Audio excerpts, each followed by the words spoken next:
அனைவருக்கும் வணக்கம். 2/7/2026 வியாழக்கிழமை. இன்றைய தீக்கதிர் தலையங்கம். சிறைப்படும் நீதி. தலைப்பின் விளக்கம். நீதிதான் ஜனநாயகத்தின் உயிர் நாடி. ஆனால் நீதியே தாமதமாகவோ அதிகாரத்தின் பிடியில் சிக்கியோ கிடந்தால் மக்களின் நம்பிக்கையும் சிதைந்துதான் போகிறது. சட்டம் அனைவருக்கும் சமம் என்று அரசியலமைப்பு கூறுகிறது. ஆனால் நடைமுறையில் ஏழை எளிய மக்கள் நீதி பெற ஆண்டு கணக்கில் காத்திருக்கிறார்கள். இது குறித்து இன்றைய தலையங்கத்தில் பார்ப்போம். சமீபத்தில் வெளியான தேசிய குற்ற ஆவண காப்பகத்தின் இந்திய சிறை புள்ளி விவரங்கள் 2024 அறிக்கை வெறும் எண்கள் அல்ல, இந்திய நீதித்துறையின் அவல சாட்சியங்கள். சட்டம் கடமையாற்ற வேண்டும் என்பதில் மாற்று கருத்து இல்லை. ஆனால் அது எளியவர்களையே ஏன் குறிவைக்கிறது என்ற கேள்வி எழுகிறது.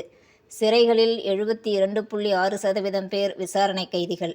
இவர்களில் 67.3% பேர் பட்டியல் சாதி, பழங்குடி, பிற்படுத்தப்பட்ட சமூகங்களை சேர்ந்தவர்கள்.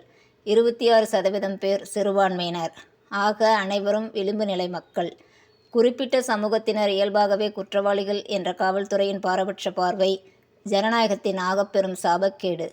ஏழ்மையும் சட்ட அறியாமையும் பிணைத்தொகை செலுத்த இயலா நிலையுமே இவர்களை சிறையில் முடக்குகின்றன என்றால், ஏழைக்கு ஒரு நீதி, அதிகார வர்க்கத்திற்கு ஒரு நீதி. இதில் எங்கே சமநீதி? கைதிகளில் 86.3% பேர் 18 50 வயதுக்குள் உள்ள உழைக்கும் தலைமுறை. பாதிக்கும் மேலானோர் 30 வயதுக்கும் குறைவானவர்கள். நாட்டின் நாளைய முகமாக இருக்க வேண்டிய இளைஞர் சமூகம் இன்று கம்பிகளுக்கு பின் வாடுவதென்பது வேலையின்மையின் வடுவும் சமூக பாதுகாப்பு இன்மையின் சாட்சியுமே ஆகும்.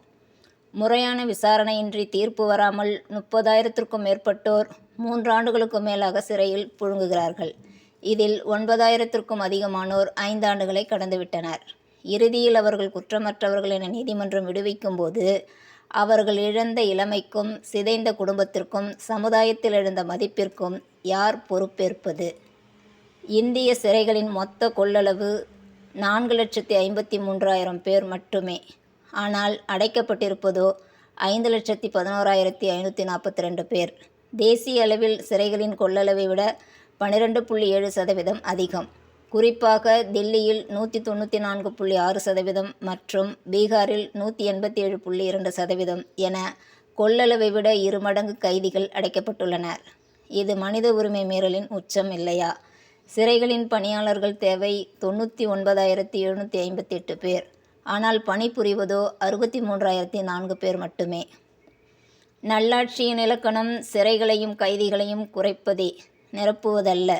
வேலையின்மையால் அவதிப்படும் இளைஞரை உச்சநீதிமன்ற தலைமை நீதிபதியே ஒட்டுண்ணி எனவும் புழுவெனவும் பார்க்கும் மனநிலை நீடிக்கும் வரை சாமானிய மக்கள் நீதியை தேடி எங்கே செல்வார்கள்?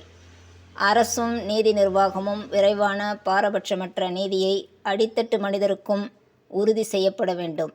இல்லையேல் சட்டத்தின் மீதான சாமானியரின் நம்பிக்கை முற்றிலுமாக தகர்த்துவிடும். நீதிமன்றங்களின் சுதந்திரம், விசாரணை அமைப்புகளின் நேர்மை, சட்டத்தின் ஆட்சி ஆகியவை பாதுகாக்கப்படும் போதுதான் ஜனநாயகம் வலுப்பெறும். இந்திய சிறை புள்ளி விவரங்கள் சொல்லும் உண்மைகள் என்ன? நீதி ஏன் தாமதமாகிறது? அதனால் யார் பாதிக்கப்படுகிறார்கள்? என்ற கேள்விகளுடன் தீக்கதிர் தலையங்கம் நிறைவுறுகிறது. மீண்டும் நாளை சந்திப்போம். நன்றி. தோழமையுடன் வணக்கம்.